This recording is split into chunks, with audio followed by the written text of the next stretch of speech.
Kwekwe. Bonsoir, good evening. Je me présente, je suis Fadela Mehdi, coordonnatrice à l'action éducative, citoyenne et culturelle au Musée McCord Stewart. Je vous souhaite la bienvenue à cette soirée, à vous présents ici et à ceux et celles qui nous regardent en ligne via Zoom. So I'm Fadela Mehdi, Coordinator Education, Community Engagement and Cultural Programs in the McCord Stewart Museum. I welcome those who are with us here in the museum and those following us via Zoom. Avant toute chose, je prends un moment pour reconnaître que le musée McCord Stewart est situé sur un territoire fréquenté et occupé depuis des millénaires par les peuples autochtones et qui n'a jamais été cédé par voie de traité. The Kanien'kehá:ka Nation has a profound and ongoing attachment to this territory, which it calls Tiohtià:ke. Acknowledging that colonialism has had devastating consequences on First Peoples, the McCord Stewart Museum recognizes its duty to raise awareness and support continued vitality of indigenous cultures. L'exposition Voix autochtones d'aujourd'hui, savoir, trauma et résilience que nous présentons de l'autre côté de ce mur vise à soutenir cette vitalité. Et aujourd'hui, c'est justement la rencontre qui est au cœur de cette soirée littéraire co-présentée par le Festival international Présence autochtone, un projet de recherche de la professeure Isabelle Saint-Armand à l'Université Queen's et le Musée McCord Stewart. Ainsi, nous avons le privilège de vous présenter une discussion avec l'auteur maori Witi Ihimaera.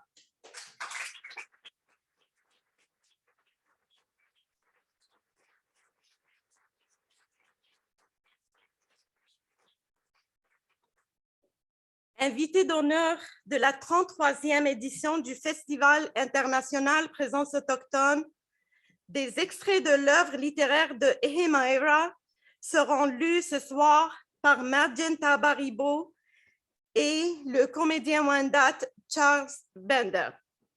It is a real privilege to be here with you all tonight for this special literary evening with the great Maori author Witi Ihimaera, guest of honor at the 33rd edition of International First Peoples Festival, an evening that is co-presented by International Festival, a project of Dr. Isabelle Saint-Armand at Queen's University and the McCord Stewart Museum.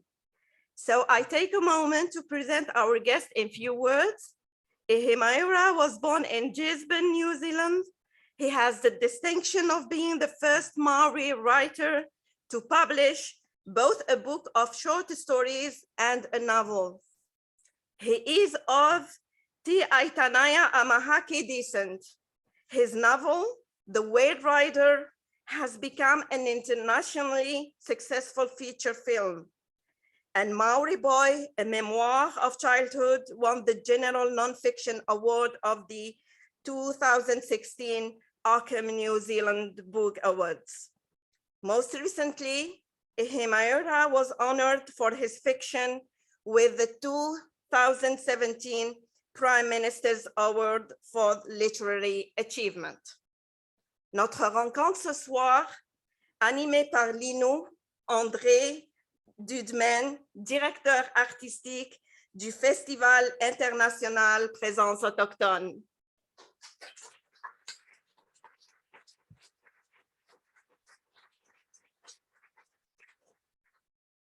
Oui, bonsoir. As you can see, I am getting ready to go to a casting for a zombie movie. So, and I am slowly preparing myself for next Halloween. We have to think before. And also, I want to welcome, of course, the McCord Museum. And I will let Isabelle Saint-Armand who is co-presenter on behalf of Queen's University, co-presenter of this evening. Merci. Donc, avant de finir, before I finish, I would like to thank International First Peoples Festival and the Queen's University for all the work in putting tonight's event together. And I thank them for their trust and collaboration with the McCord Stewart Museum. So I lend the floor to Elizabeth. Welcome.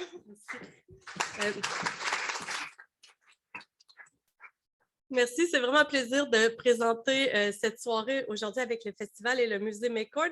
J'aimerais remercier les instances de l'Université Queen's qui nous apportent un soutien vraiment clé pour réaliser, pour accompagner Witi toute la semaine et pour faire des productions écrites liées à la visite de Witi. So I would like to thank very much Queen's University for all the strong and steadfast support they're lending us. So in particular, the Queen's Faculty of Arts and Sciences Office of Equity, Diversity, Indigeneity, and Inclusion, the Short Connection Project, Revisioning the Americas Through Indigenous Cinema, the Department of French Studies, the Department of English, the Vulnerable Media Lab's Minor Archives of the Americas project, as well as the Department of Languages, Literatures, and Cultures, who are all people who have supported us for this week and for tonight's event. So thank you very much, and I'll lend the floor to André. Thank you.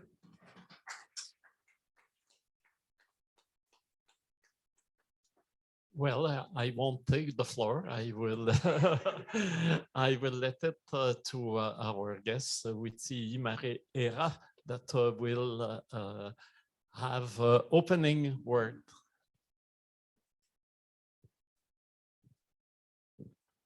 Whakarongo ke au, ki te tangi a te manu nei, a te matui, tui a. Tui e runga, tui e raro, tui e roto, tui e wako. Tui e te here tangata ka rongo te ao. Tui e te kāwai tangata I heke mai, I Hawaii ki nui, Hawaii ki roa, Hawaii ki pāma mao, ki te hono I wairua, ki te pae ao, ki te ao mārama. Listen to the eagles as they soar across my mountains. They are calling us to all unite. Unite in the brotherhood and motherhood and sisterhood of humankind. Unite the sky with the earth. Unite the inside with the outside. Unite the upward with the lowward. Unite all of our genealogies, no matter who we are. Unite them, bring them forward from the dark te pō, te kore, from the very beginning of existence. Bring us all through to today, to this evening, and to this place, Montreal, where my particular ancestors will be laughing their heads off that Witi is here with you tonight. So I come from a place called Rongopai in Waituhi, a very small place, and I was lucky to have many, many grandmothers.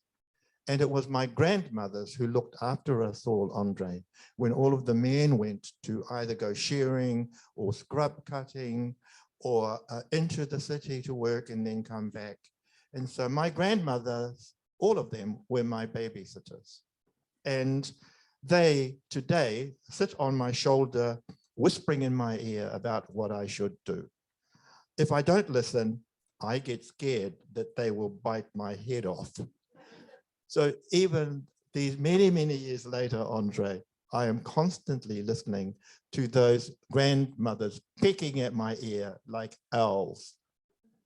I also say of my ancestors that they are still scraping my skull out. And by that I mean they are always saying, Witi, go faster, go further, take the Indigenous people, take the Māori people further than we were able to take them when we were on this earth. So all I am doing is a continuation of dreams and of journeys that they themselves long ago embarked on. when they became Pacific peoples coming from Raiatea. In your territory, French Polynesia, they came from French Polynesia down to New Zealand, which in fact is a dilemma because our homeland ancestry is in a Francophone area and we live in a British English area. So unfortunately, there is a huge divide between what we understand contemporaneously of our culture and where our culture comes from within French Polynesia. I have these ancestors, they scrape my skull out like many other Indigenous writers and artists. And I was so grateful for the welcome to this magnificent museum, which upholds all of the ancestries of Canada. We in New Zealand have also that particular requirement, that particular kaupapa, that purpose, that particular tikanga, that particular wero, that ambition to ensure that all of our peoples, Andre, are going forward together, that there is not one race left out. So I have this long line of ancestors stretching all the way to the beginning of time, to whom I am accountable and with whom I have an implicit contract to keep witnessing the Māori story with as much authority and as much authenticity as I can. And that is what drives me in my work. Otherwise, our people say, ka kore e tika e pono tō tuku I te kōrero.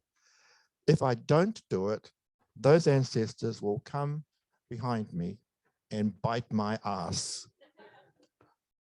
So I have always said that if you want to know what my heart looks like, you have to look at my meeting house, Rongopai.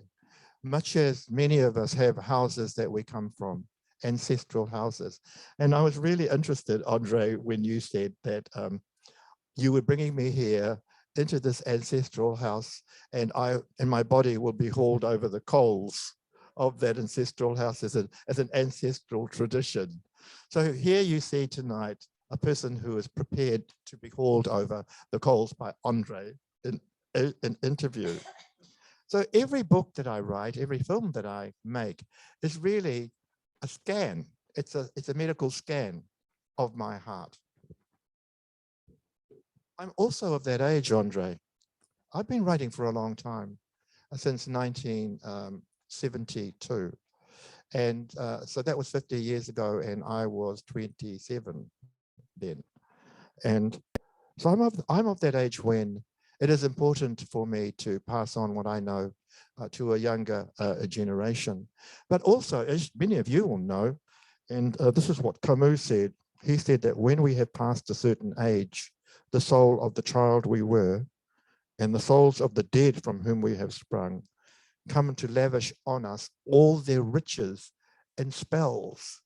So I have been extremely privileged to be invested with all of these riches and spells that I try to put in my work, to make my work evocative and to make it energetic and to make it invigorating and captivating. I don't have all knowledge of Māoridom, but the knowledge I have, I am happy to share with you. When you start thinking of a project, I sometimes think of Douglas Cardinal, your own Inuit architect. Douglas and I were really close friends when I was a younger man. And he explained to me that his elders had told him that when he even thinks an idea into existence, the idea is already, the house that he wants to build is already existing in the future. So when people ask me why it is that I can write so fast, I say, well, the novel that I'm writing about is already existing. All I have to do is join the dots between now and then. And that is why I am able to write so fast. Well, my job, Andre, is very simple: to witness the people in my life. When you go home tonight, will you please do me something? Will you witness somebody who's been important in your life, your mother, your grandmother, your uncle, your aunt, a nephew, a niece. Write about who they are, what they look like. An important memory, because until we write about them, we might take a photograph of them, but until we write about them, they don't really spring to life imaginatively and emotionally with the love or affection that we hold for all of our whanaunga or relatives. And it might very well be the only piece of work that they will know from you, which expresses how you feel about them. My job is very simple. It is to do just that, to look at all the people in my life and to witness them, to leave a legacy for the future. So I'm into legacy building. I want to leave my grandchildren. I have 3 grandchildren, a gift from Papa Witi. I'm their grandfather. Books full of stories they can base their identity on. Before they set out on their journey, I want them to know their stars. As we say in Māoridom, me mātou ki te petu, I mua I te kōkiri o te haere. Before you set out on a journey, be sure you know the stars by which to navigate, and then paddle your waka. So my books are all about learning from the past so that it might inform their future. I don't write for myself or for this generation. I write for my grandchildren to inform their future, and so that they understand about their ancient futures, because what they learn, they can then put in front of them, and they can then head in the direction of their past. The mokopuna have to be vigilant. They must leave nothing to chance. Being Māori is a privilege. In a post-COVID world, it means becoming a kaitiaki or humanitarian, to adopt mātauranga Māori practices in my country's case, and in your case, to adopt those particular humanitarian and environmental positions that will enable us and you all to survive. We in the Southern Hemisphere will look after our part of the planet. We expect you in the Northern Hemisphere to look after yours. And we have to do it fast. Ray Kurzweil has said that if you take 30 steps linearly, you get to 30. If you take 30 steps exponentially, you get to 1 billion. Today is already old. It may as well have happened centuries ago. I entreat you all to begin to think exponentially so that we can reach those goals that we need to get to make sure that our people, our families keep on surviving in the planet.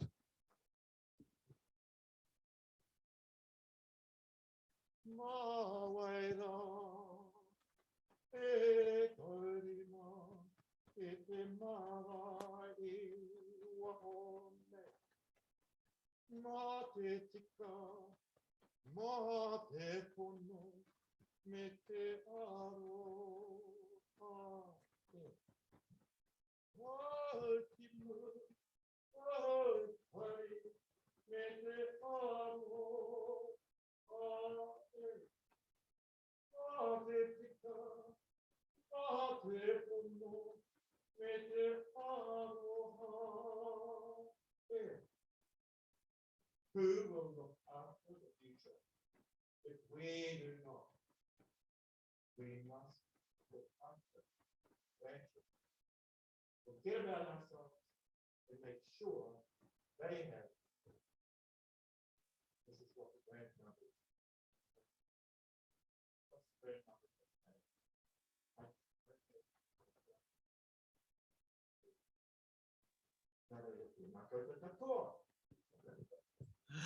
Thank you.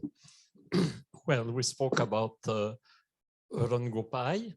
So there is a famous, well, in the famous book, Dream Swimmer, there is, in many books, actually, there is a portrait of Rongopai. Magenta will read the one I have chosen.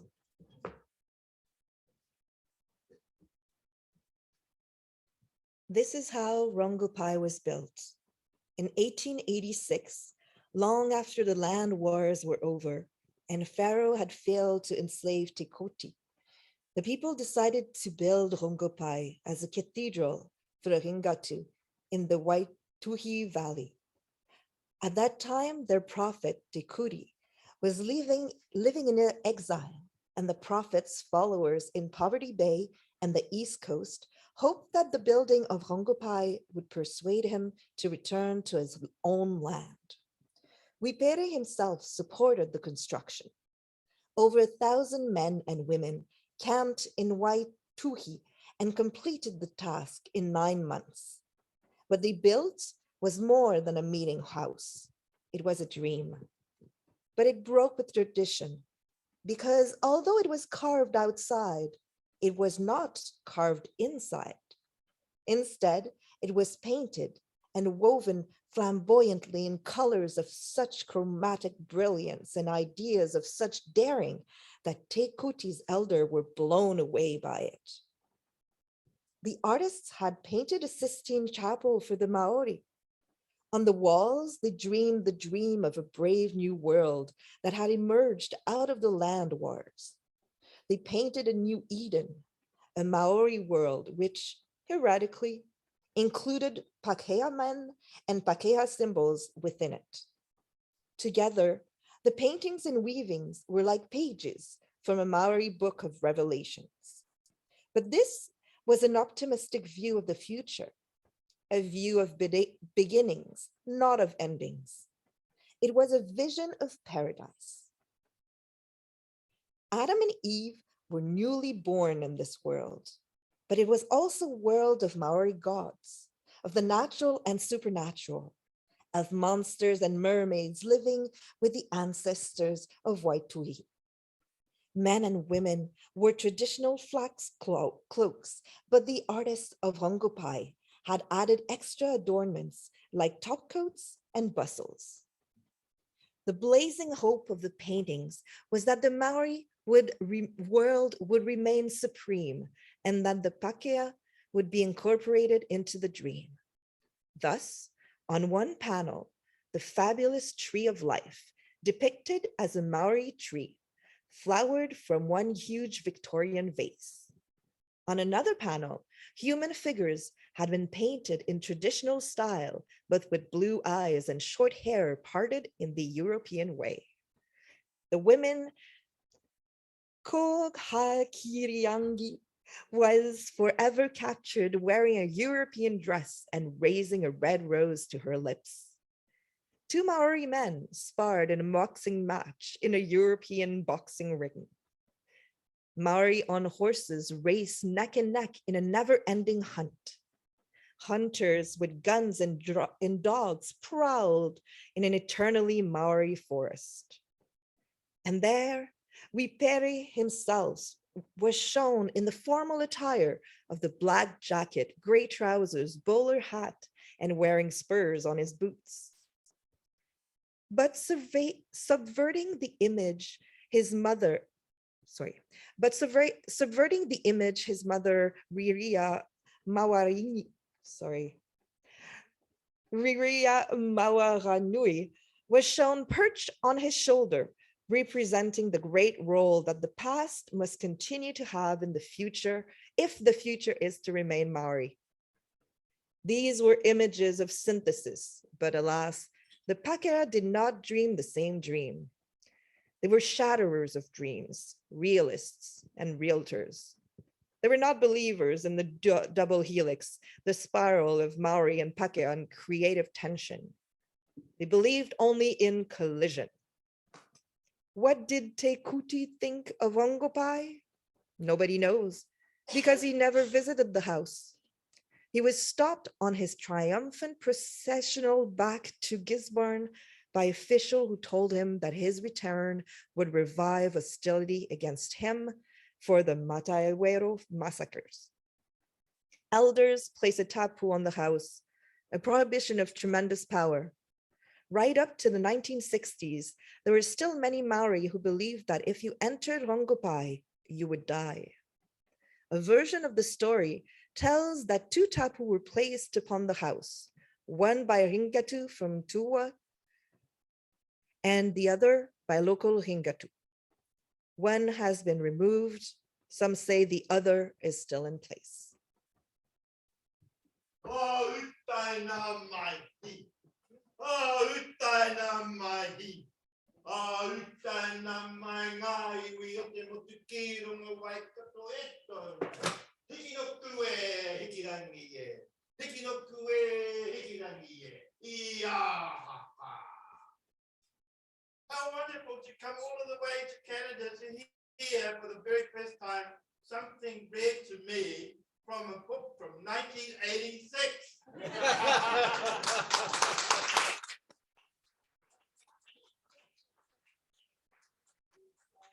My he is a hauling song. It's also a pushing up the earth so that Rongopai could be built to, in between with its foundations in the earth, but its roof to the sky, to hold up the sky so that we could all live in between. I am so blown away by your reading.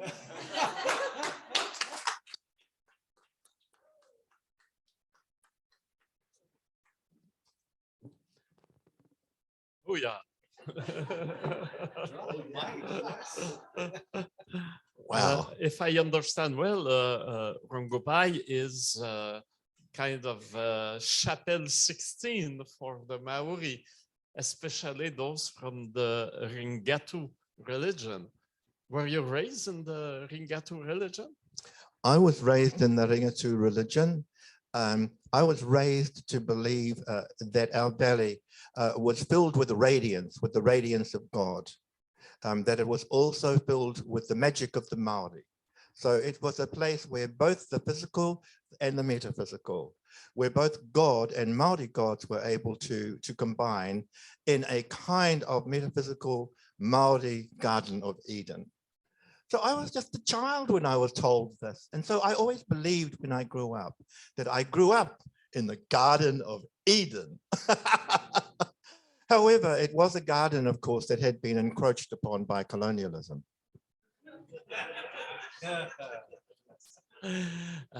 They speak there is a taboo on Rongopai. Is there?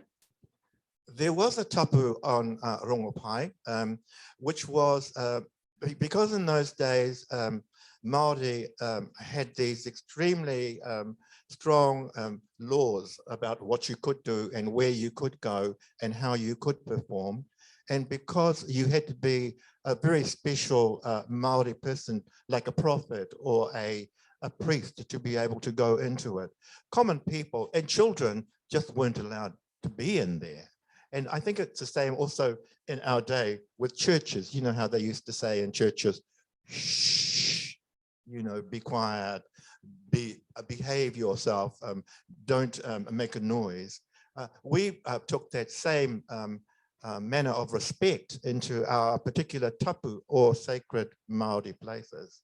And Rongopai was like that. It was the cathedral of the Ringatu people, a beautiful cathedral filled with the dreams of the people, the millennial dreams of a people who followed the Old Testament, for whom Moses was a primary figure, and that because Moses had managed to lead the Israelites out of Egypt, so too would Te Koti lead Maori out away from Pharaoh, which was the way in which we looked at Pākehā.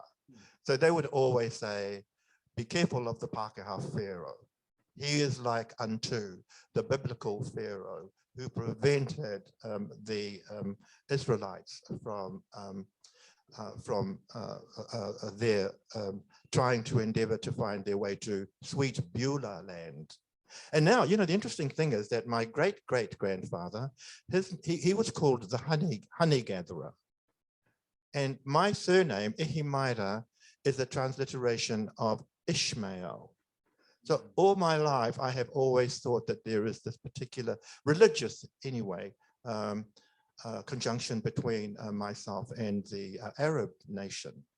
Of course, that put me into real problems, you know, when I think of the situation in Palestine today. So we live in a world that is so problematic, and somehow or another, we have to solve those problems.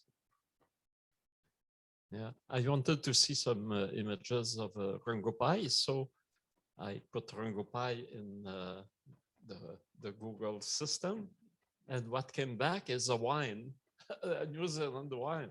I was really angry. So, so I put Rungopai, Ihimaera, and then I got the real thing. Isn't that interesting? Well, if you go to Waitangi, sometimes, you know, those people play tricks on me. And what they do is that if anybody comes and say, and to them and says, oh, do you know Witi Ihimaera? They'll say, never heard of him. And it's because when I was growing up, our family was called Smiler, our surname Smiler, because the missionaries thought that Smiler sounded like Ihimaera. So they said to my grandfather, well, we won't call you Ihimaera, we'll call you Smiler. And so my name back home is Witi Smiler. Better than my sister, her name is Gay Smiler. So the interesting thing about that is that my grandmother, this grandmother that I talk about, her name was Teria, and I'm not too sure if the Francophone part of Canada knows Jack and Jill went up a hill. Do you know that nursery rhyme? Jack and Jill went up a hill to fetch a pail of water. Jack fell down and broke his crown, and Jill came tumbling after. Well, I came back from school when I was 5, and my grandmother was waiting, and I said to her, she asked me, well, what great wisdom were you taught today? And I said, I learned a nursery rhyme. And she asked me to do Jack and Jill, and then she said, so who are Jack and Jill, Witi? Why can't they be called Mere and Hone? And why is Jack wearing a crown? And it's his own fault if he breaks it when he falls down. And why are they going up a hill to fetch water? What a stupid place to put a well. So she taught me very, very simply, you know, that I was going into a world, I was going to leave Waitangi at some time and go into a world that didn't make sense. And then the next time I went to school and I came back and she said, so what great wisdom were you taught today? I said, little Miss Muffet sat on her tuffet eating her curds and whey. Along came a spider and sat down beside her and frightened Miss Muffet away. And my grandmother said, who is Miss Muffet? What is a tuffet? What are curds and whey? And why is she afraid of a spider? Why didn't she just pick it up and put it out of harm's way? So then she said, so what if it was little Master Muffet sat on his tuffet eating his curds and whey? Along came a spider and sat down beside him. What would Master Muffet do? Squash it. And so again, she was trying to explain to me that the male white Pākehā world, its values, according to that particular variation, were anathemic to ours. So she began this whole process of my politicizing myself and becoming this Māori author who always wanted to create an alternative fiction to the primary fiction that I was being taught. Also, you were happy to hear something from 1996. I think we will take you even further back because Charles will read excerpts from Tang He, who is a kind of well, we will speak about the book after. Let's listen to, and this action is taking place in Rungopai too. Epa, wait for me. Wait. Do not farewell earth, nor leap seaward yet. Let the sea turn crimson and the Pohutukawa tree blossom with flame, but do not go. Even now, through my tears, I see him. He is a shadow moving into the sunset and waving in farewell. Harera, Tama, Harera.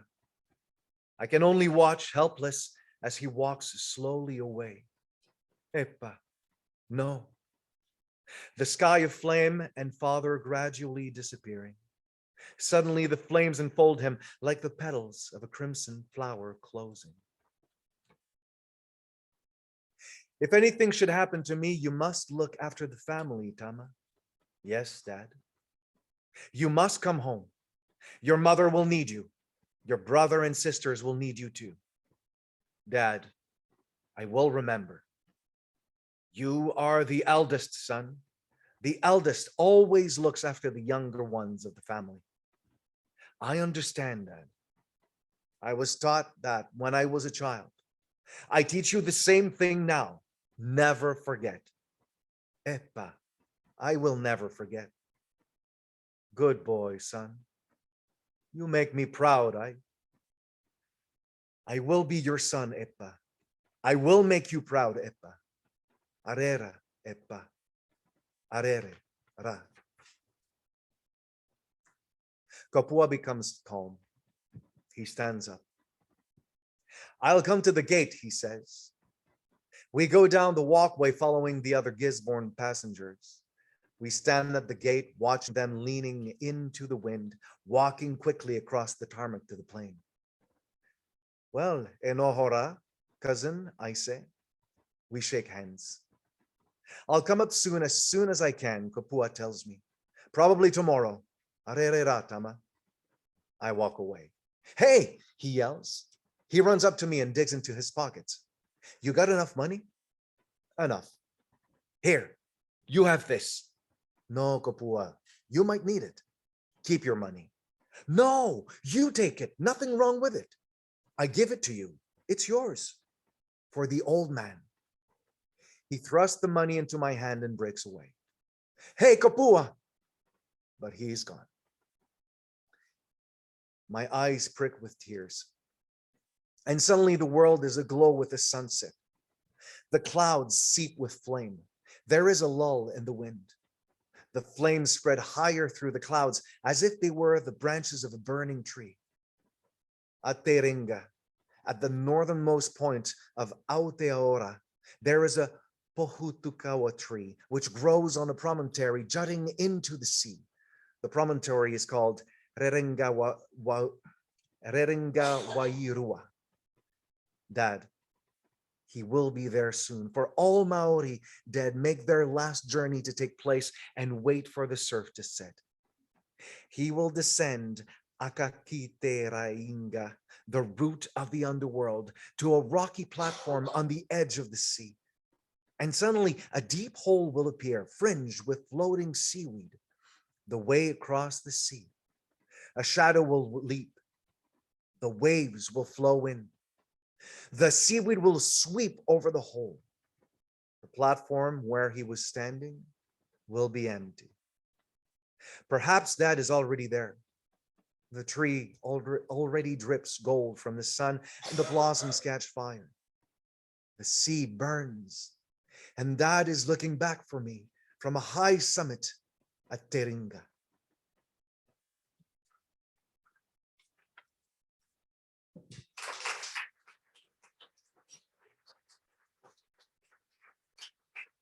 Oh, kare kare ano, na way to thee, Witi Ihimaera papa, aringa nai, e papa e.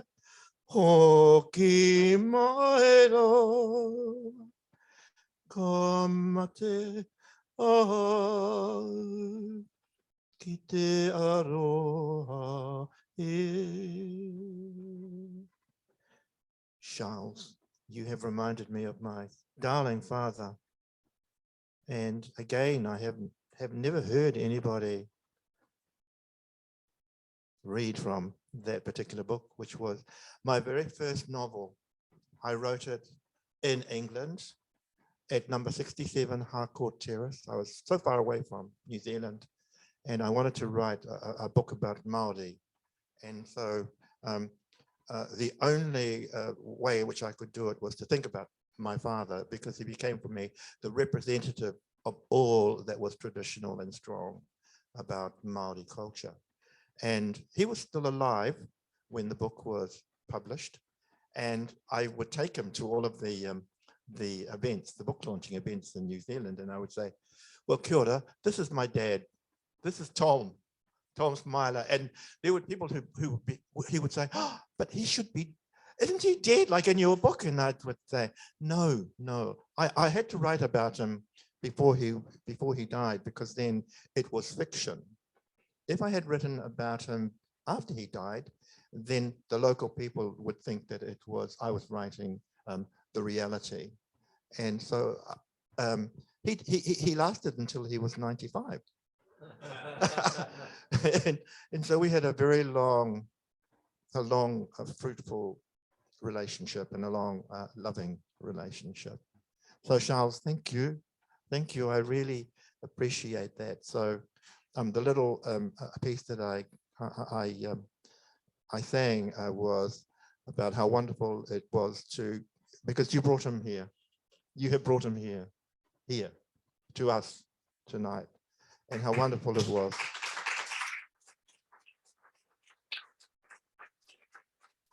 You gave me the opportunity to say hello to him again and how much I loved him.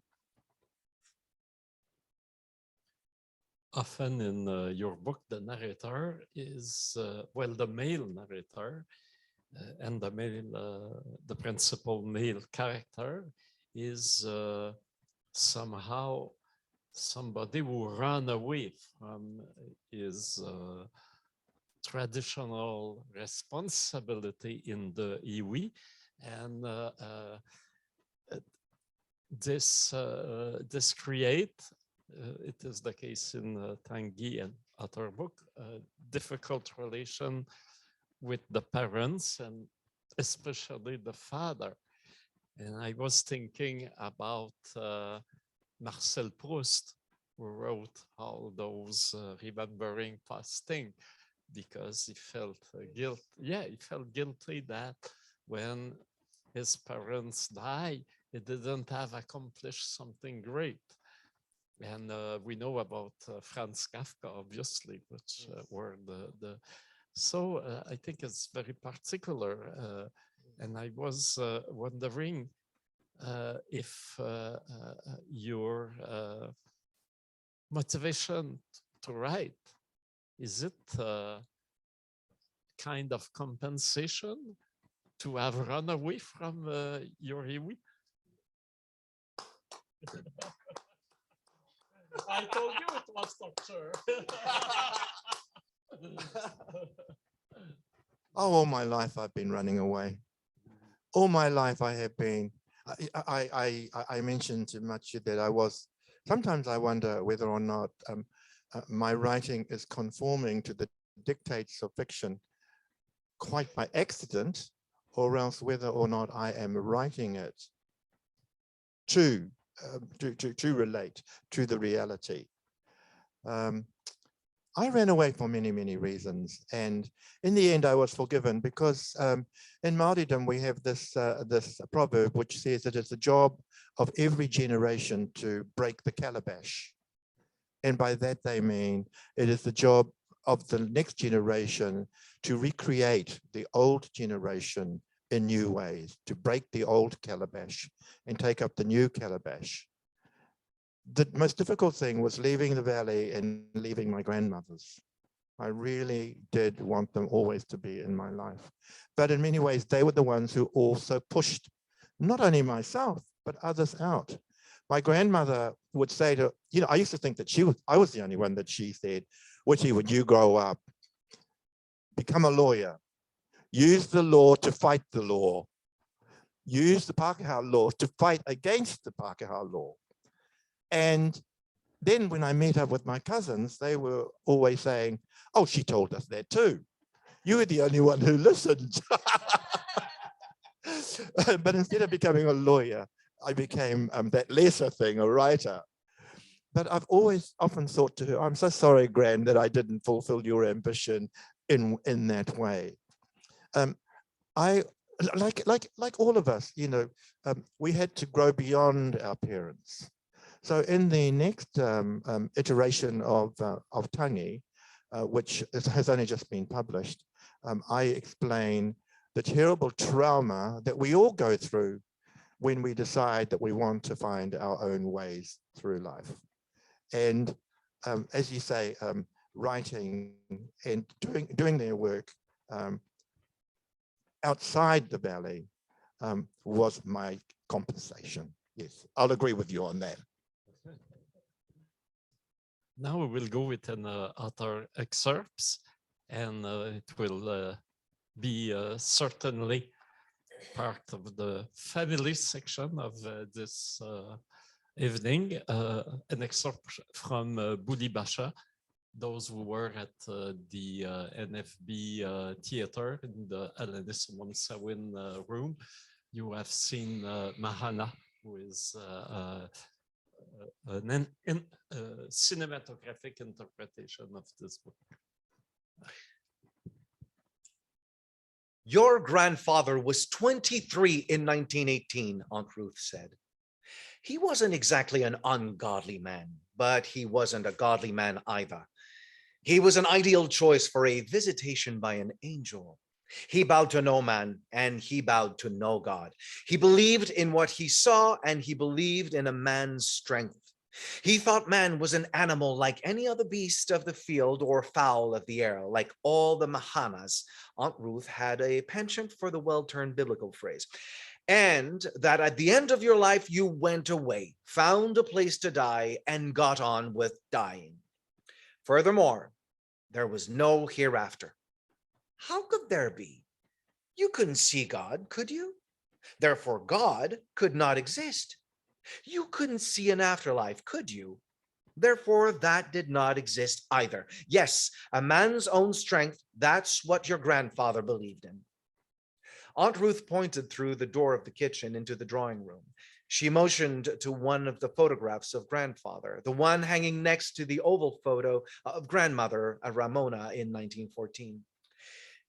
In it was the evidence above any other that grandfather was exactly how his reputation has captured him. Tamihana Mahana, wrestling champion, Gisborne District, 1914-1920, undefeated. Standing with feet apart, grandfather balances on the balls of his toes, head tucked into shoulders, arms outstretched.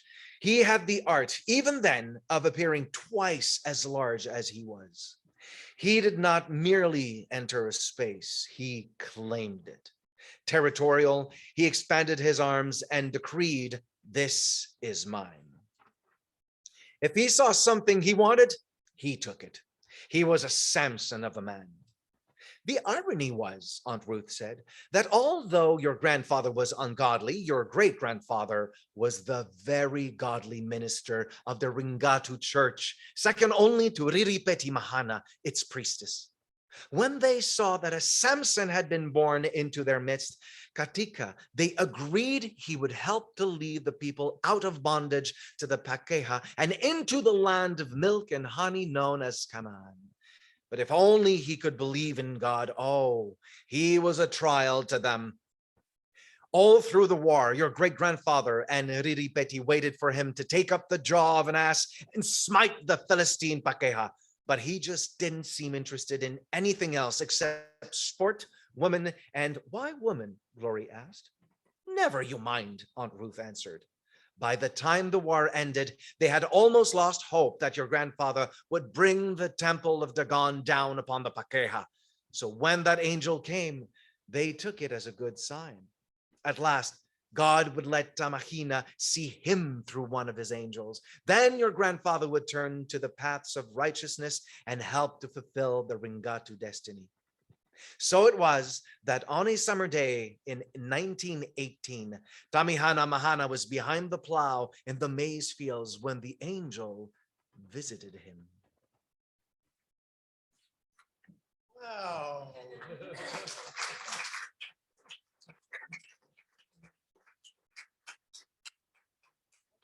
Any other Maori here? Any New Zealanders? Well, oh, kia ora. Do you know Kamate? Been a long time. think, why don't you come down here?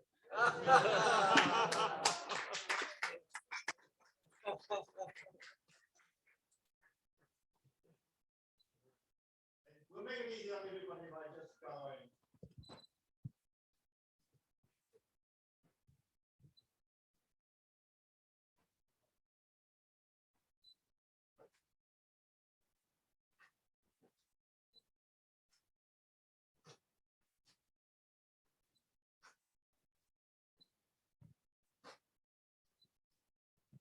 Kamate, kamate, kara, kara, kamate, kamate, kara, kara.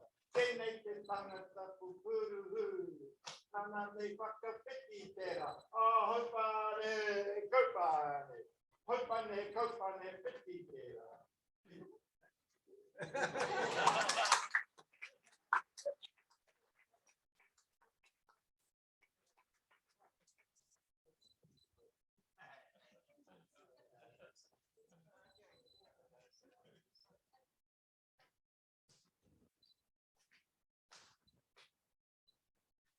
Kamate, kamate, kara, kara. Kamate, kamate, kara.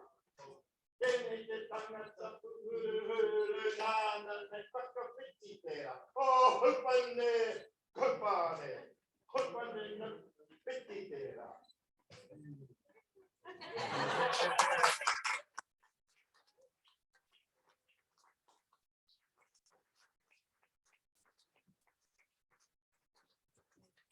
That's in honor of Charles, in honor of my grandfather, and in honor of this other tangata here. Thank you very much for your help, because it's so hard to do a haka by yourself, I could tell you. You were amazing. When I look at this novel and the film, there's something that really is, for me, very, very particular. We have so much in common, First Nations of Canada and the Maori people, but there is a very, very big difference with this line of authority.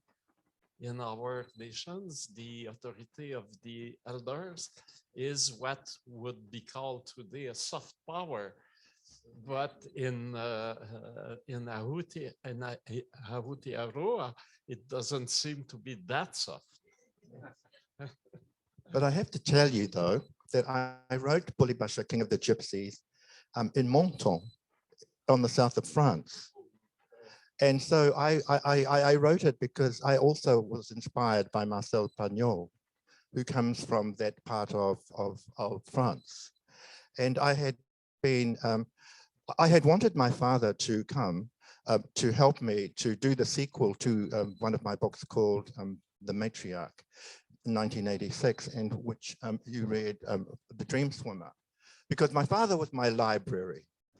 And my father would come to me, and actually all the stories that I've been telling have really been my father's stories. And so he would tell his stories through me, but he couldn't come. And so in the end, I decided, well, because he's not here, I'll have to really, do this book by myself. So I chose to do Bulibasha, King of the Gypsies, because I saw these gypsies on my way from Menton to Caen for a small visit. But it is the most French of all of my work. And if you do read the book, you'll see in the back of the book that I pay my tribute to that glorious, glorious coast, and that there were days when I thought that I could swim to Africa.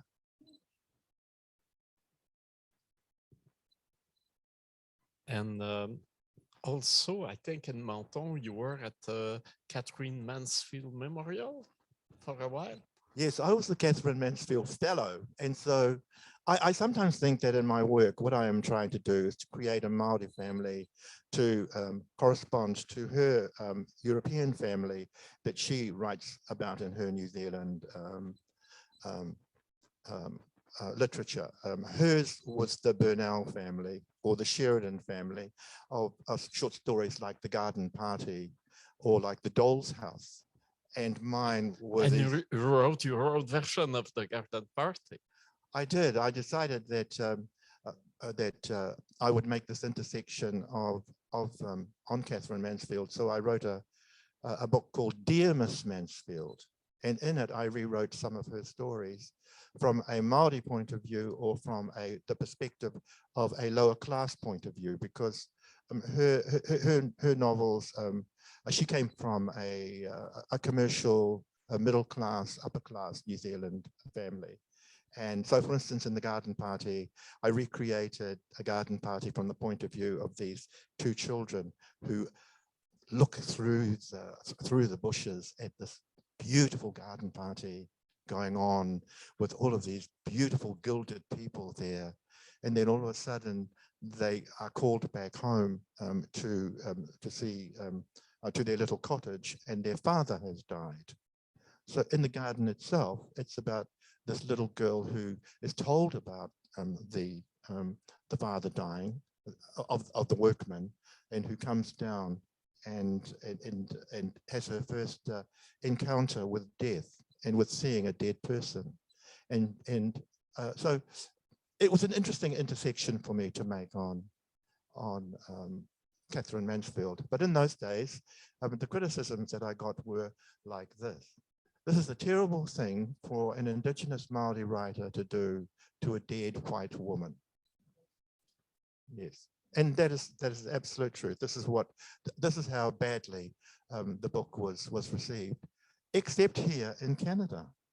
Except here in Canada, there were two academics who took it up, and in fact, there is a university that teaches my book along with Catherine Mansfield's book. But I was always wanting to subvert the way in which New Zealanders looked at themselves. So for me, it was important for me to continue to place the Māori story alongside the Pākehā story, so that we would both have the opportunity to have a wider range of experiences before us. And I reckon that my hard case shearers from Bullybusher, King of the Gypsies, must be laughing their heads off to be involved in New Zealand literature at its highest level.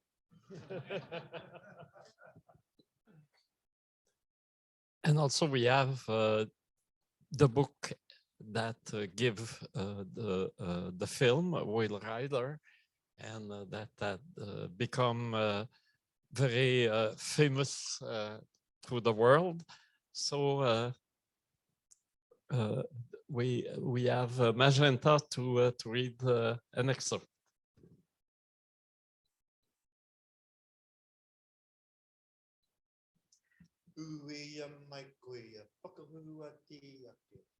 Ko wai te whare nei e, ko te kane, ko wai te teko teko, kei runga, ko pai ke, ko pai ke.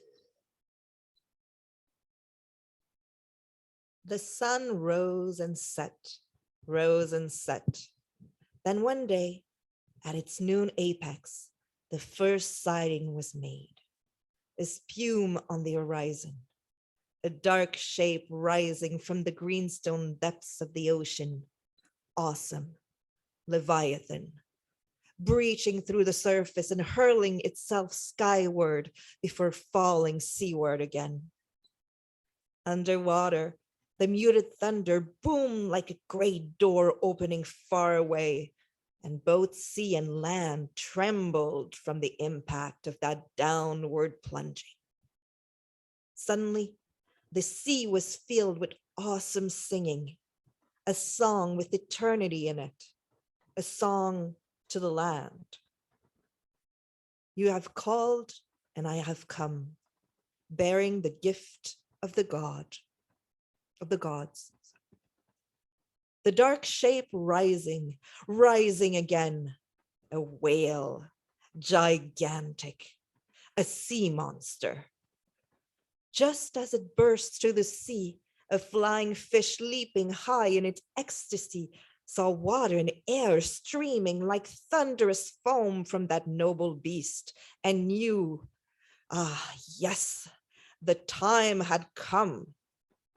For the sacred sign was on the monster, a swirling tattoo imprinted on the forehead.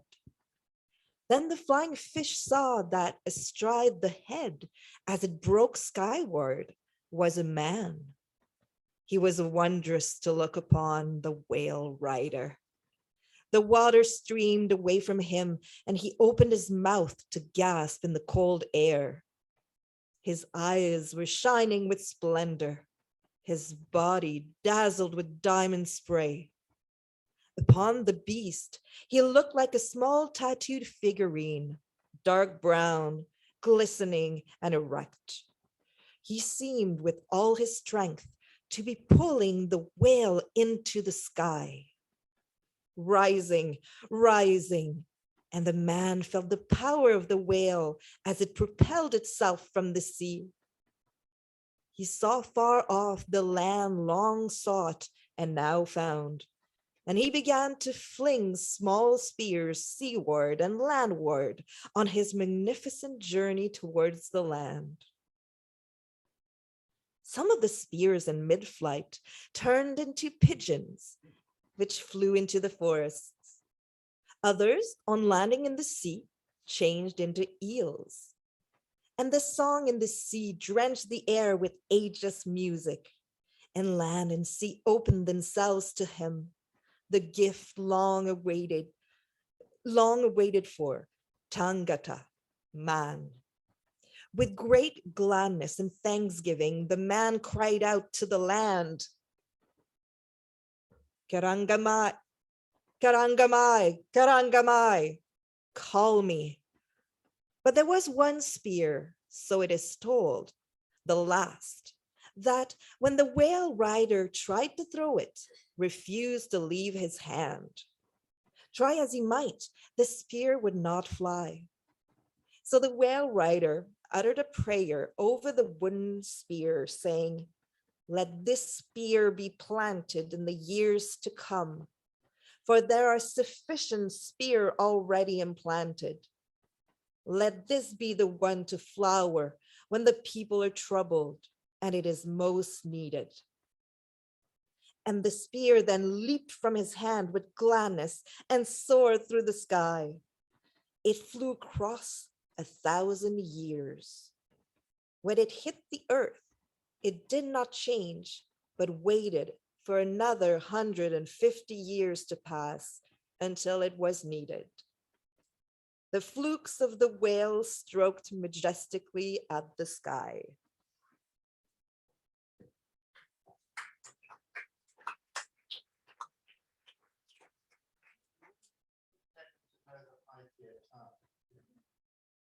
Well, you can always hope. So I'm going to have to do this one by myself. Witi Ihimaera, Witi Ko te kane ko wai te teko ke runa.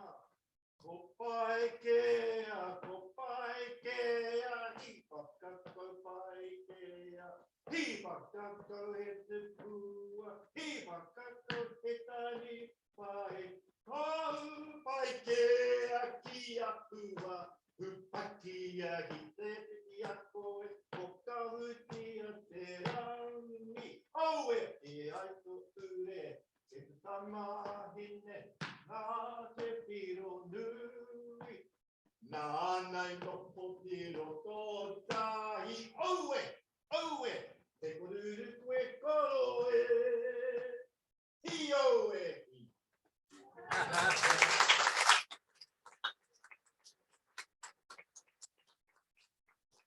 Well, I'm glad that my whanaunga, my relations from Whangara aren't here because they tell me that was tragic, Witi. But the thing is that when you're together and you can watch everybody else, well, then you can be perfect. When you're by yourself, you know, because sometimes I don't know everything. And sometimes I need to know what they're doing so that I can follow. In fact, when I was younger, I used to be at the back row of what they call the hakati. And then one night, my uncle said, Hone is not here tonight, so you go up the front. This is when I was around about 12. I had never been up the front. I was always used to watching their legs going this way and that way. And their hands, when their hands went up, my hands went up. When they went he, I went he. When they went ha, I went ha. I thought, what is he thinking? So I went to the front, and of course I went he when they went ha. I went to the right when they went to the left. I brought a whole kapahaka team of 20 young boys crashing to their knees. I got a hiding afterwards, a thrashing. But in many ways, that's also what I wanted to do in my life and in my career, was to bring old things crashing to their knees and to bring new stories based on old things up to life. And even though there was a lot of transgression involved in all of that, my people have had a profound sense of forgiveness for what I have done.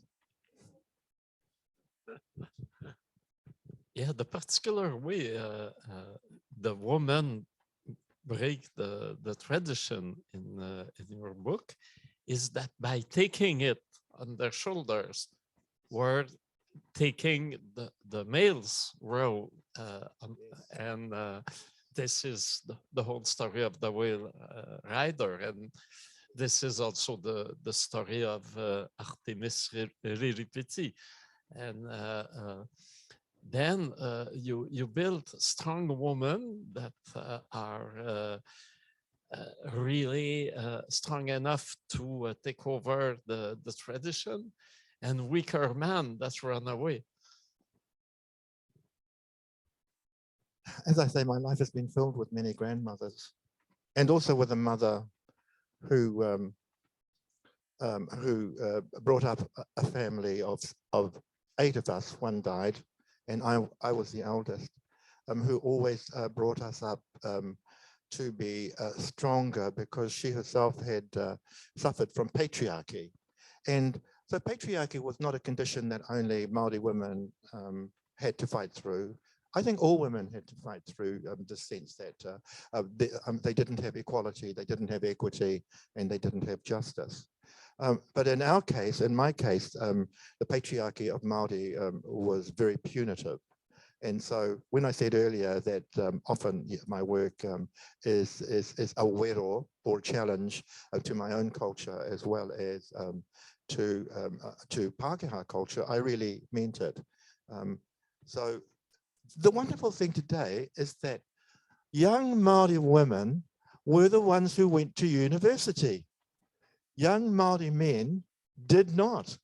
And so what has happened since then is that the Māori male culture has had to acknowledge that actually now they hold the rako, or the spear of knowledge, to take everybody forward. So everything is changing. The gender balance has changed, a lot in Māoridom, and how exciting that is, that now we have this range of leadership coming through. So we will go to another reading, and there is also a strong woman in it.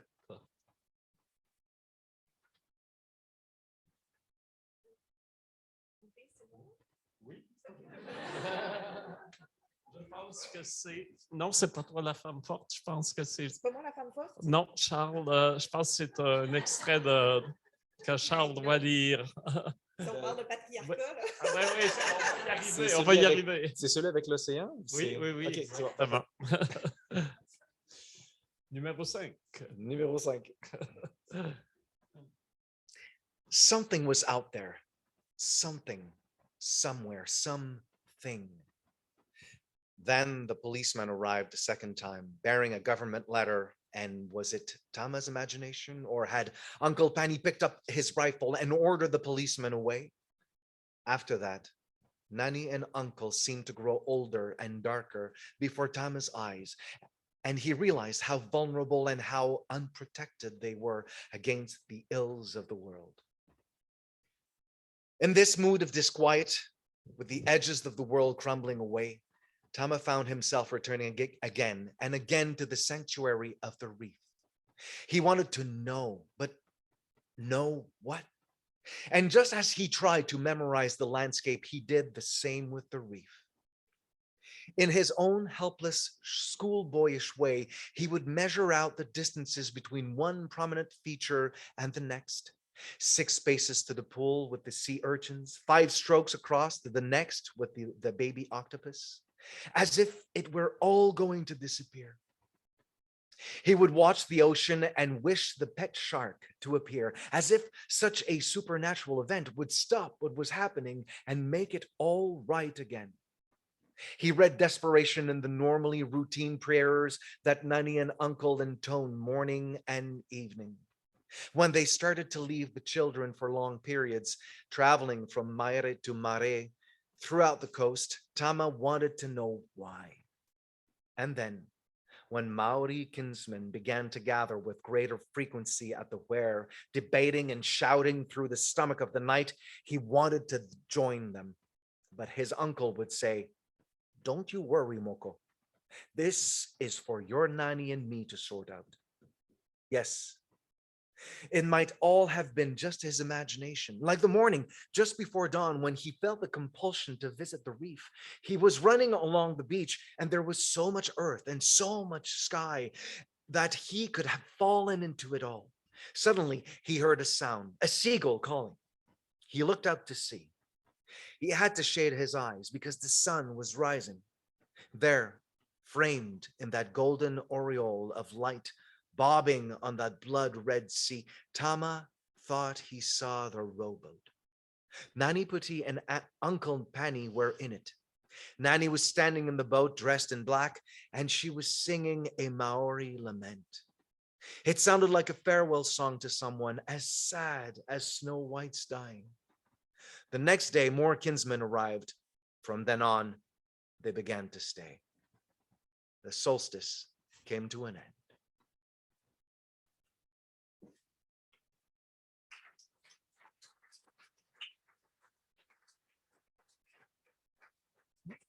So this is an evocation of the land, loss of land, and how difficult it is for the peoples that have that difficulty in front of colonialism. And here you are really near of what our own peoples from First Nations are telling. And this story is interesting because it's the eye of it's written in the eye of a young boy who visits his auntie or grandmother and discover his own connection with the Maori identity by connecting to the sea. And all of a sudden, he can see that this way of life is almost over. Andre, thank you so much for this selection, because you did the selection. I had nothing. I'm on my way to Santa Barbara. I came here because I was on my way to Santa Barbara. And I'm due there tomorrow to give this major speech to a conference, an international conference on ecologies of childhood. And then our mutual friend, Deborah Walker, said to me, well, you know, if you're coming to Santa Barbara, why don't you come up to Canada? And so because the Santa Barbara people were paying for my airfare, well, you know, I came here, and then of course you paid for the airfare between. So this is amazing. You know, I've never had this happen to me before, that I've heard people reading. And I had forgotten that I'd written that. And I kept on thinking, gee, who wrote this? It sounds really terrific. You know, my work began to, just as I left childhood, my work as an adult began to change and began to darken, began to be seen through a lens darkly. And so that was the beginning of that change, when I began to really engage in race politics. And so people in New Zealand, some of them love my work because it allows them in. Some of them say, you know, it's too harsh and too hard for them. But it has been a learning experience for me too. You know, I mean, I always want to reflect what I see in life around me, just as we have actually managed to grow. Well, you've managed to grow into a sort of Canadian nationhood. But interestingly, I have been talking with some Indigenous people here, including this beautiful young woman in the front, about how one can continue to affirm and enlarge the opportunities for Indigenous representation.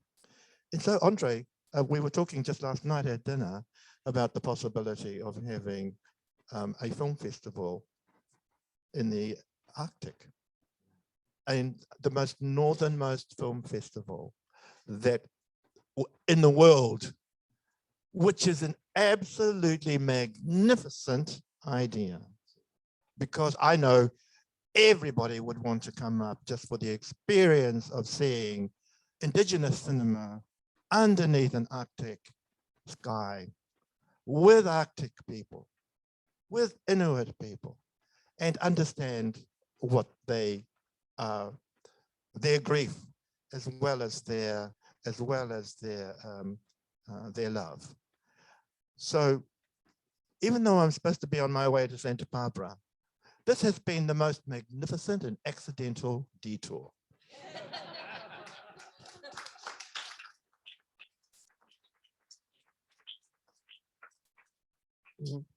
But you are somehow dodging the question. I think at a turning point, your works are not only darker, they are more political. More political and more personal. So if you don't mind, there is a piece of work that I would like to read after our readers have concluded their own. So why don't we just keep on going with the program, and then I'll read this piece. Okay, the response at the end. Or maybe I should read it now. Maybe I should read it now.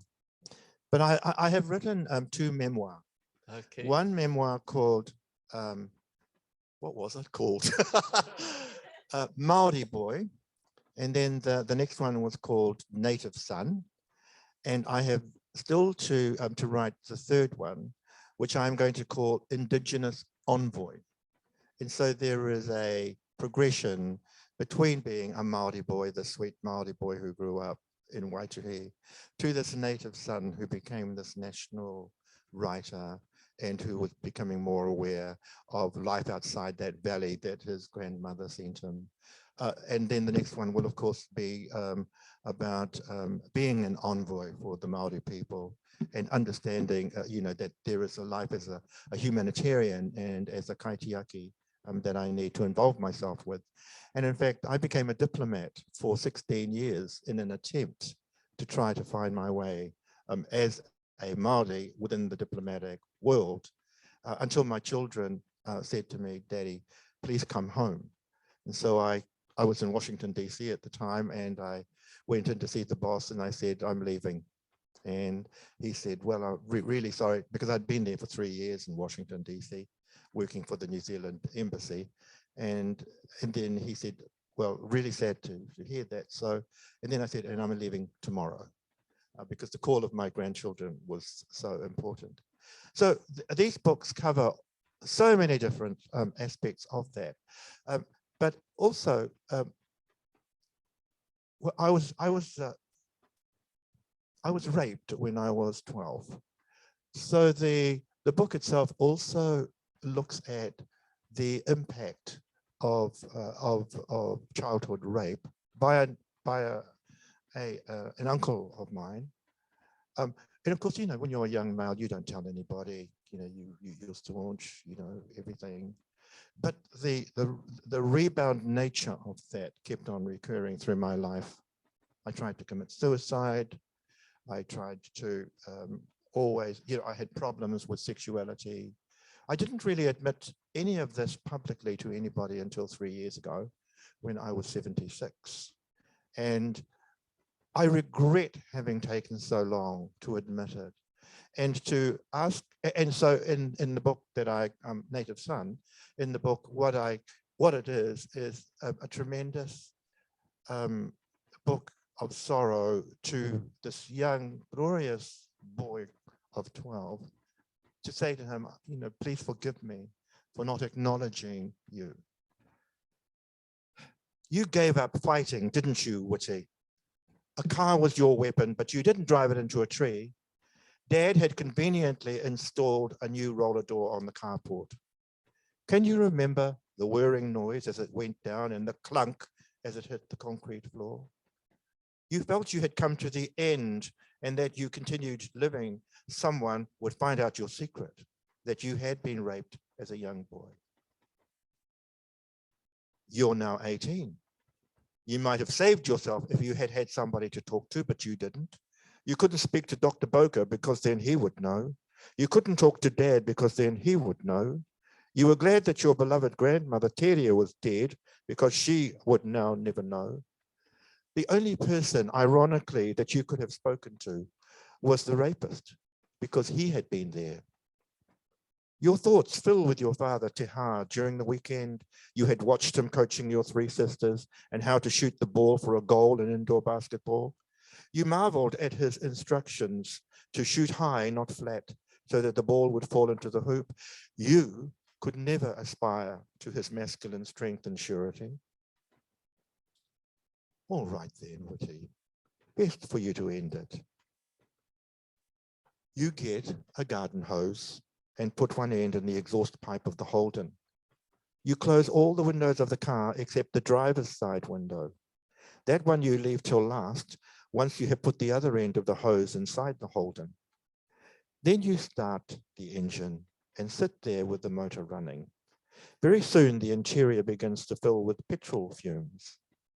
It won't take long. The smoke billows. Let's get this over with, smoke. Hurry up, hurry up. Your parents wanted you to be a good church boy. Hurry up, smoke, hurry up. The local chapel has already begun to raise money for you to go to America to school. Hurry up, hurry up. Your grandfather wants to arrange a marriage for you to a nice girl from the Tuhoi tribe. Hurry up, smoke. Your teacher, Mr. Grono, has high hopes for you. You are a boy of whom others have great expectations, but you are not that boy. You are this boy. You can't fulfill their dreams. You've always been weak. You should have tried harder to stop them. You've an absolute and utter failure as a young masculine man. Could you be gay? Could you? Just before losing consciousness, you remember your mother. Oh, Witi, when you were born, she told you, you were the first thing I had ever truly owed and owned. What will you do, Mum, when I am gone?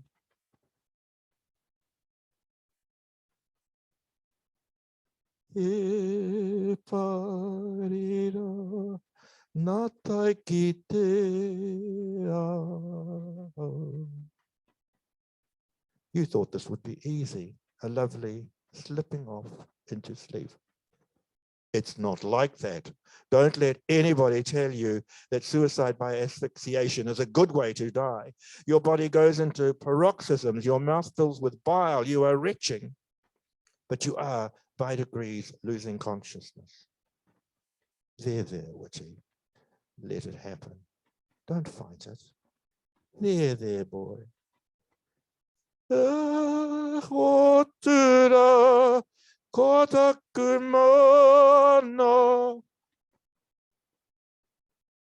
Please don't feel sorry for me. Save your sympathy for all those boys who try to commit suicide and succeed. All those gorgeous, gorgeous boys.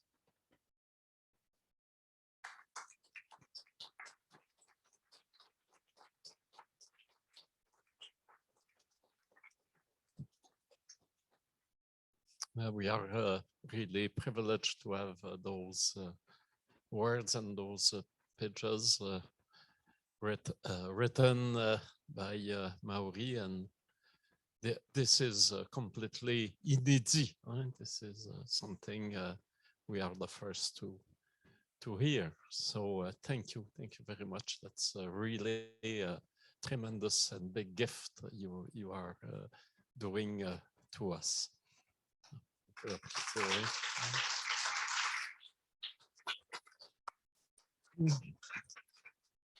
And the next excerpts concern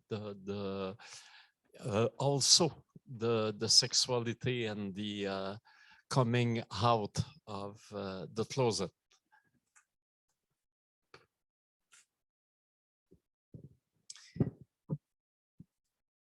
Then passed Mark, the new boy, giving me a high five as I passed through to the dressing room, out of my jeans, into the shower, and quickly through the door to the steam room and its welcoming warmth and wetness. Stained red, the steam eddies and swirls away from the door.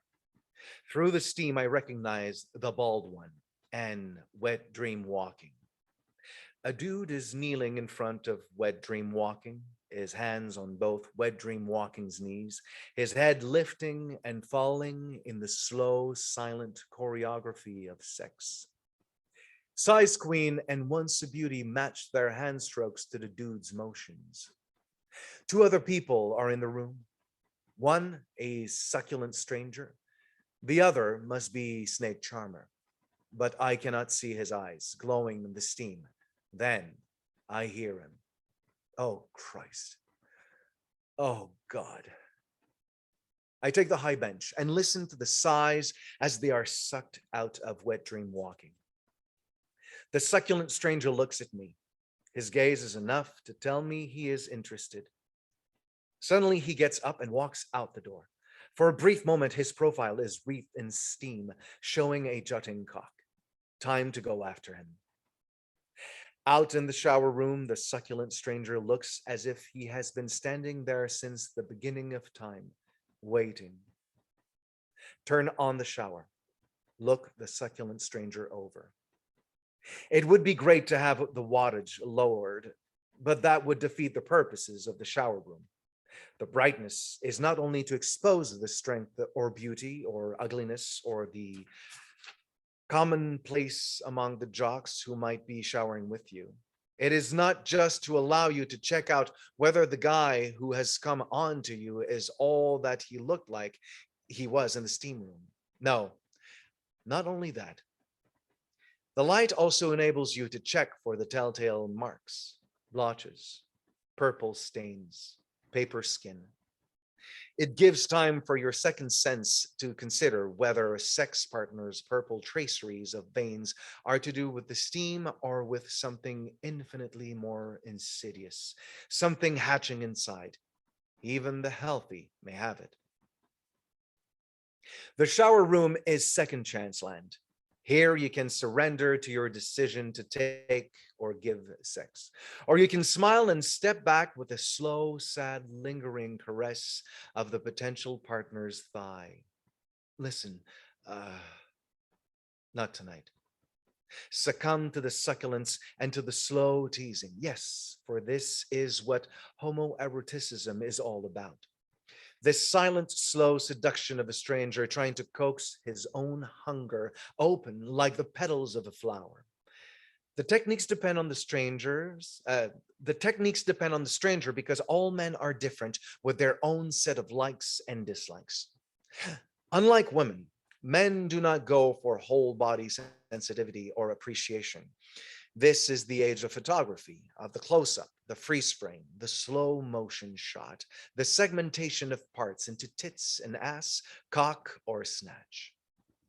Gay men are no different from straight men in localizing what they like. Some like nipples, some like buns. Some like smooth, some like thatch. Above all, there has been a genitalization of the male, as if the sum of a man is his balls and cock. Thus, some prefer cut, some uncut. Some like it large, some like it small. Some equate large with better, prefer young, not old, dark, not blonde, compact, not tall. So show him what's there. Turn, tuck, pause, pout, strut. Give him a range of choices, and even though I might not quite be the sum of all the parts he likes, seduce him into thinking that they are all there. Show it all by making love to myself, lick my armpits, twist my nipples, take the soap down and show the muscle definition.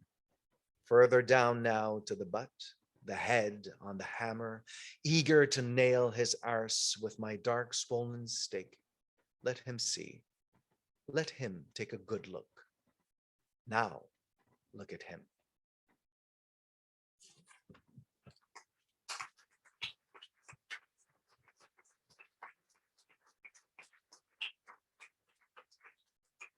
I wrote that book in 1994, I think.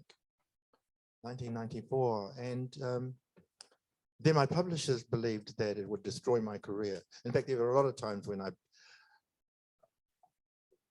people have felt, you've destroyed your career with this work or that work. And so the publishers then said to me, so to revive your career, we will publish Nights in the Gardens of Spain, even though we don't want to. And then after that, we will publish a Bully Basha. And so Nights in the Gardens of Spain was published in 1994. And then to correct the fallout, Bully Basha. So both Bully Basha and Nights in the Gardens of Spain are twin books. They were written at the same time, in the same place in Monton. And as I say, one was published one year and one was published in the other.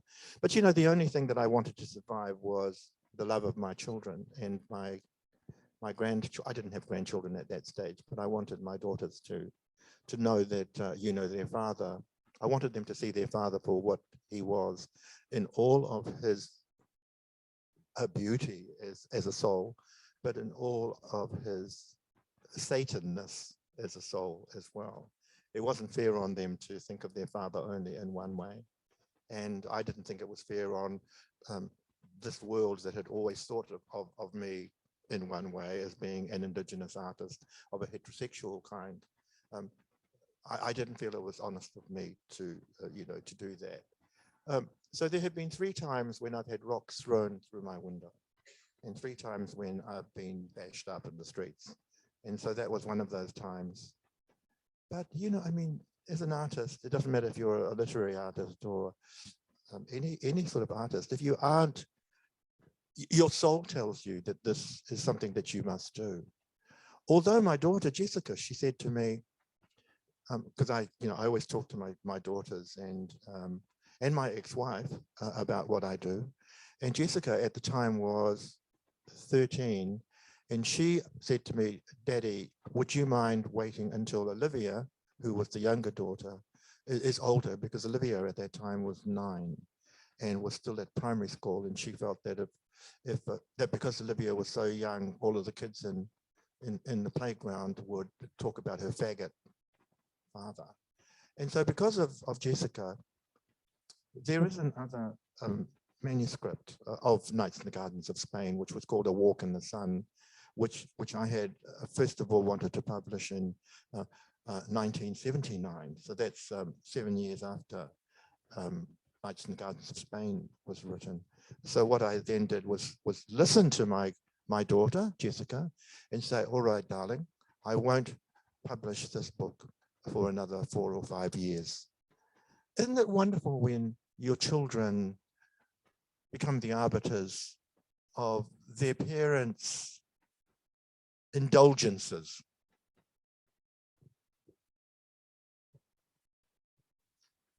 In this book also, there is, the characters have a specific name, succulent stranger. There is the noble savage too.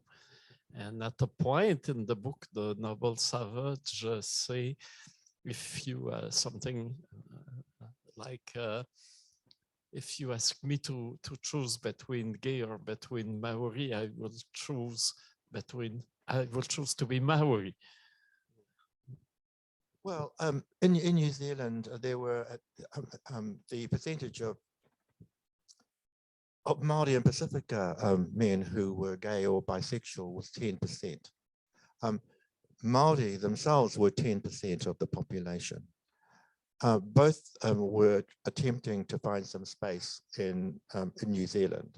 So for me to write about gay people was not too much of a change, not too different of a change from writing about any minority.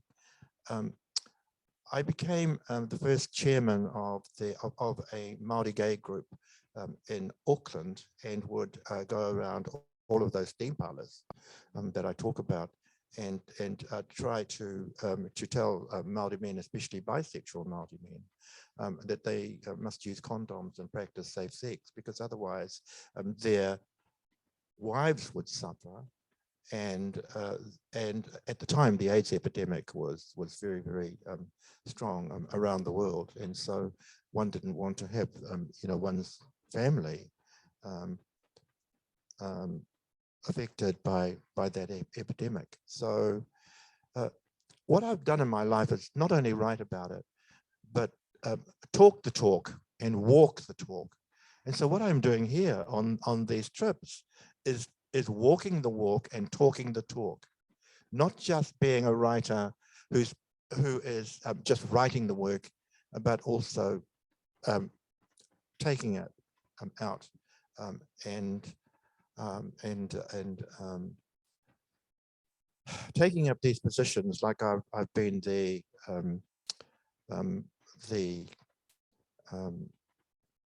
I was a member of Creative New Zealand, which is like your Canada Council. And in 1972, what I did was that I created what is now known as the Māori Arts Council. And so the Māori Arts Council, that was to enable Māori people, to have the opportunity of funding. I worked as a patron for a literacy organization in the education department. I was a member of the New Zealand Film Commission for 8 years, attempting to get Māori films made within the context of European films. I'm a patron of an organization which is dedicated to publishing 100 books from around the world in Te Reo. I'm the honorary patron of an organization which is devoted to ensuring that New Zealand writers have the opportunity to continue to write. I've just been in Sweden, Finland, Germany, France, supposed to go down to Santa Barbara, here now in Canada, talking the talk and walking the walk. And do I enjoy it? Well, this is the highlight. This is why you do it. This has been so incredibly affirming, and will allow me to keep on walking that lonely road, because sometimes it gets very lonely, and creating new work. It feeds you. And thank you for feeding me tonight.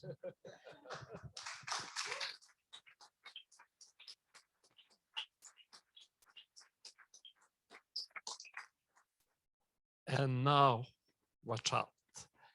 Here will come Artemis Riripitsi Mahana. She's coming.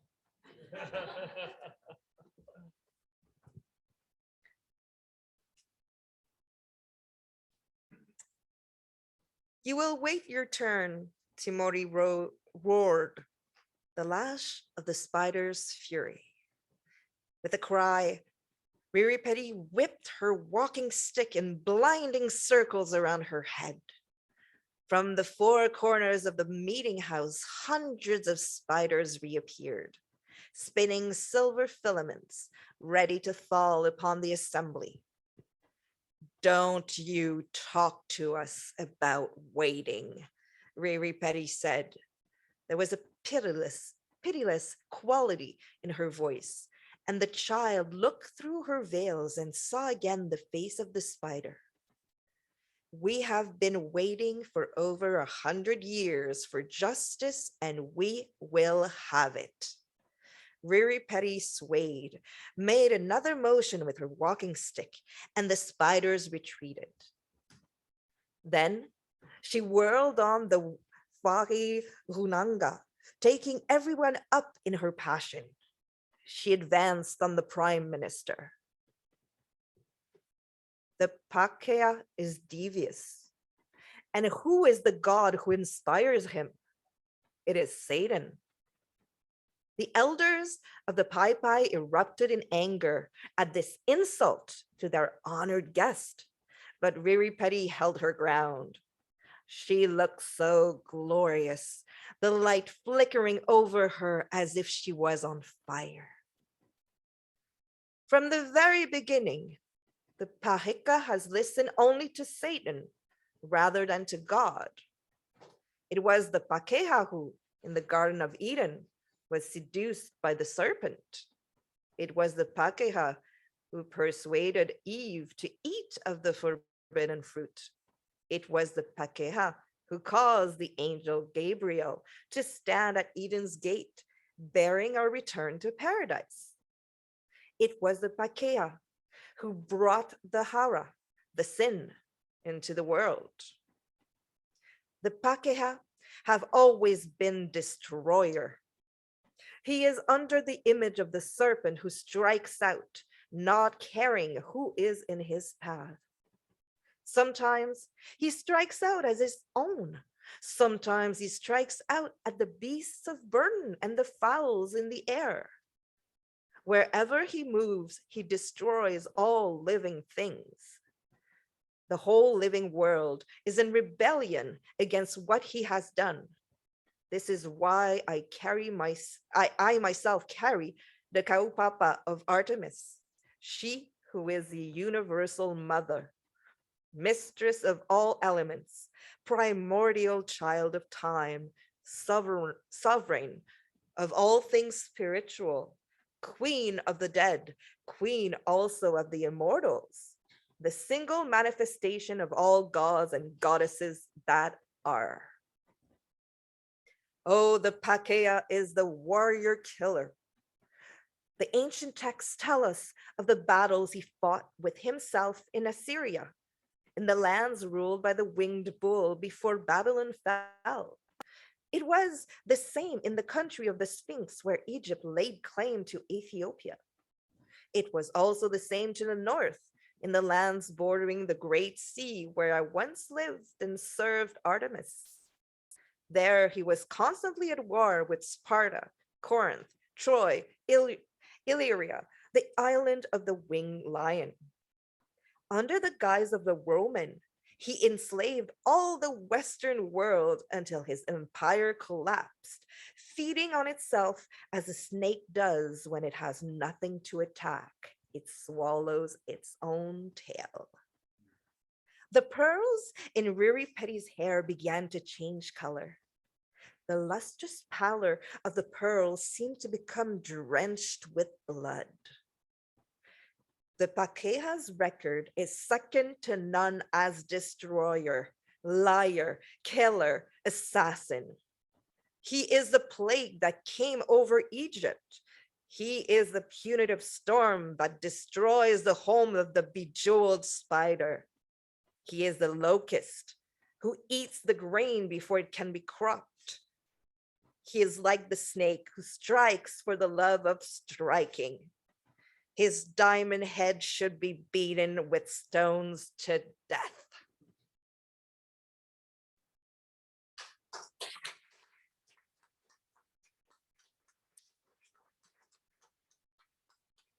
I saw that you recently received one of the highest awards in New Zealand from the hand of the Prime Minister. And I was wondering, did Artemis came back with her strong manner in your dream to scold you? Well, what is interesting is that, oh God, I mean, this means I have to talk about myself. I was offered a knighthood, but I decided to reject it. The reason why I rejected it was that I couldn't all I could think of was all of my ancestors turning in their graves that I would receive a knighthood from the very people that had killed them. And so while I don't mind anybody else, among Maori to receive a knighthood, I myself could not do that. I did, however, accept the honor that was given to me by the French government, which was what do you call them? Yes. So there's only 4 people who have actually been given this particular honor. And so I was really, really privileged. And so I accepted that one for a very important reason. And that was because, again, as I said, ancestrally, we come from French Polynesia. And so I felt that this was an award that was acknowledging that origin. Yes. But we're not here, in fact, you and I, we're not here for ourselves. We're here, you're putting on this festival.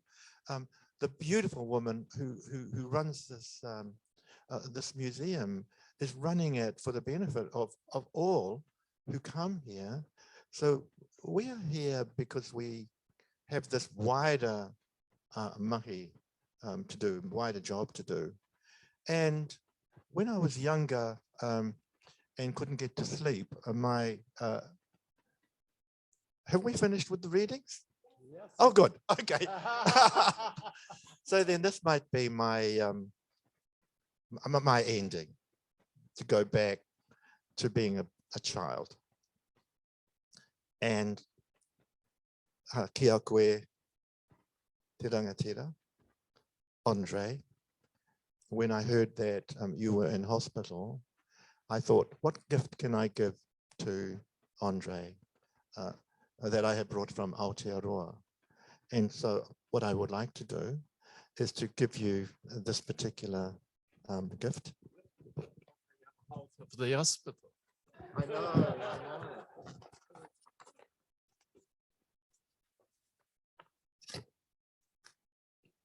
Well, maybe you can go back into the hospital.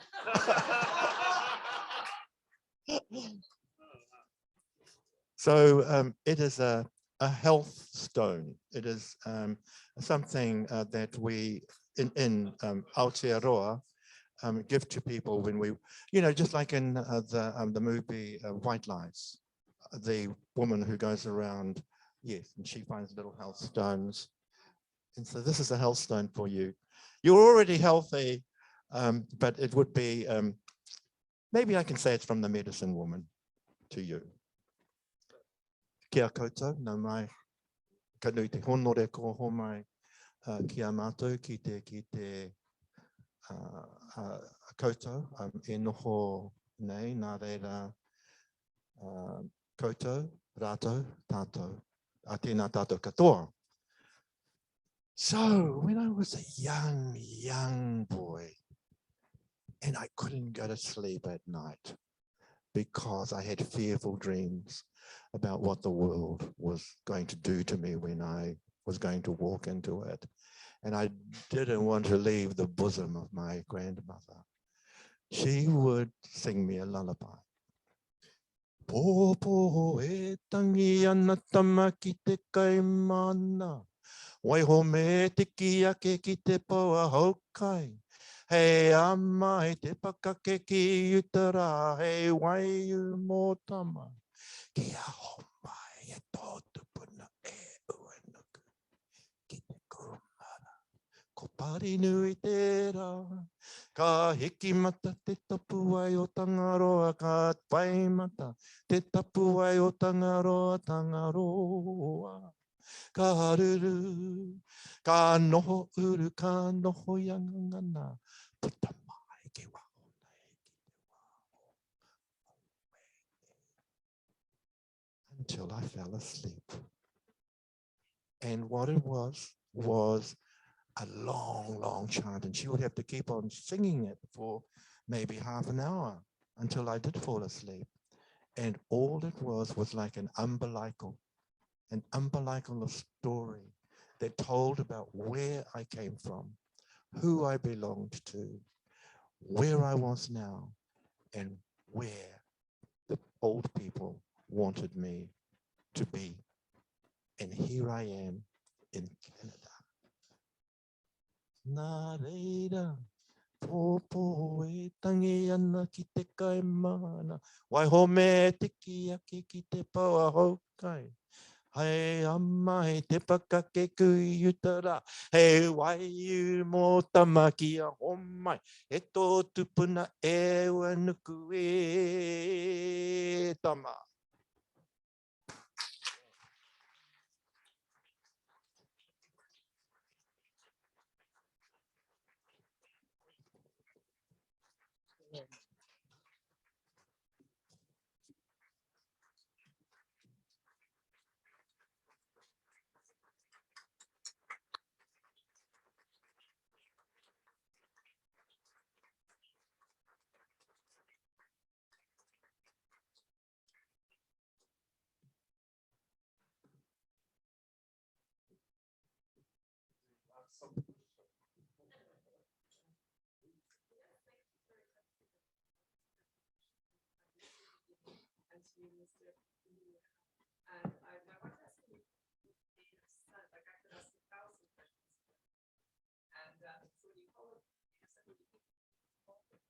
I was thinking of that possibly or other.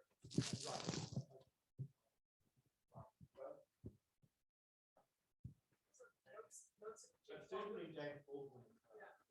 Both of them have been really inspirational in that American writing tradition. And Witi, please take the mic. yes, so native son James Baldwin, and then all of those Black African writers, because in New Zealand, I didn't have a genealogy to attach to, a literary genealogy. I used them for the political umbilical of my work, so the Black American writers. So definitely also James Baldwin. And there's something that I always carry with me about James Baldwin, and he said, "I am not your Negro." And so in New Zealand, I often go around saying, "I am not your Māori." You can never tell this to the other Maoris. No. Est-ce qu'il y a une autre question? Another question? Yes.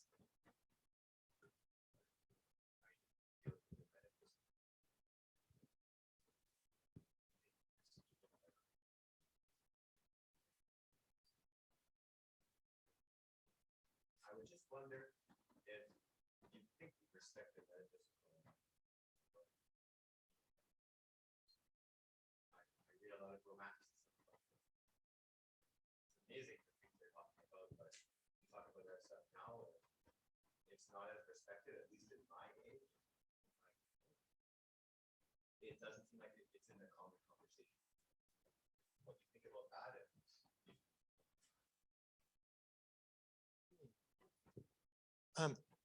Let me answer that by referring to literature. Like most times, well, first of all, writing is a text. And then what I do with my work is I try to employ the text in the writing, which is the ancient text. So in all of my work, there is what we call an umbilical going back into Māoridom, and that's the text. I also like to bring in context, that is the world of the word. I try to bring in subtext, what the words mean. I try to bring in pretext, which is the reason for the work. All of this is in terms of trying to get a resonance going. I try to bring in intertextuality, which is an opportunity for my work to relate to world literatures. And until I do all of that, then I don't believe that the word lives in its own world. It's the same when I'm thinking about,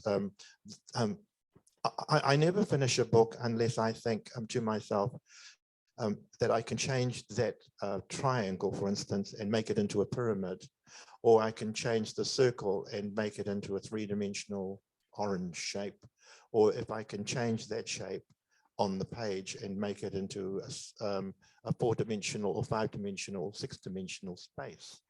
And so I agree with you. I think that the world doesn't think metaphysically. It doesn't think holistically.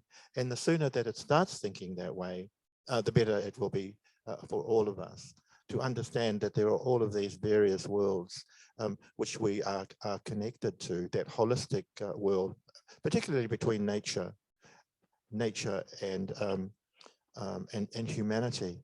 And there is an argument that goes on in the middle of The Whale Rider, in which the chief of the village asks a particular question about the ancient 1,000-year-old whale that has come to beach itself. Is this a real event, or is it an unreal event? Is it a natural event, or is it a supernatural event? So in answer to your question, yes, the world has lost its way in terms of all of its connections. We have begun with the Rungupai, where it is said, it is written that Te Kuti and his followers have wanted a world where the dream of the Pākehā and the dream of the Maori will be the same. Is it something that is happening now? In New Zealand, it's always been about how much political representation Māori have been able to achieve, because it's not until the balance of power is equally shared that we can really go forward together as a country. So, for instance, our Governor General is Māori. Our Minister of Foreign Affairs is Māori. Our Deputy Prime Minister is Māori. Within our cabinet, there are 15 Māori or Pacifica. The Mayor of Wellington is Māori and a woman. There are around about 9 mayors in New Zealand who have been voted into their mayoralties by a predominantly Pākehā constituency. Most Pākehā now are taking Māori, the language, because they see great value in having their grandchildren grow up with the language. And it's such an honor for me, because I am now going back to school next year myself to learn the language so that I can keep up with them. I can tell you it's a double-edged sword. We may laugh about it, but we actually, and we can share, but there are things about Māori culture that we hold sacred. And so there is a line that we would not want Pākehā to cross, that line which we call the tapu line. And so so there is that, but certainly in our country, there's huge development, which of course is exemplified by that young man up there who was able to come down and help me with the haka. So I guess it's time to say goodbye, and thank you, Witi. It was very marvelous to have you here.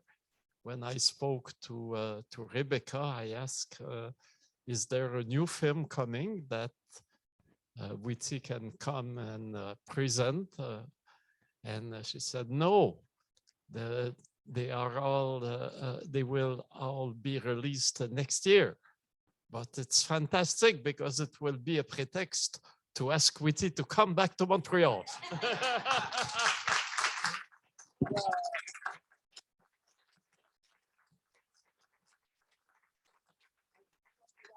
Young man, if he knows now it's the hour.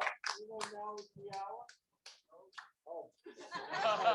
Well, you might know this song. So it's a farewell song, finale, but I'll sing it in English.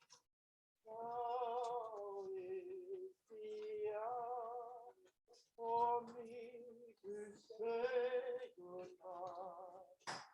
Soon I'll be flying far across the sea. When I am gone, oh, please remember me. When I return, I hope I'll find you waiting here. Oh, Aho Kimayano, Aire Anna, Aseti Pama, Aira, Aho Kimayano, Ita Kua.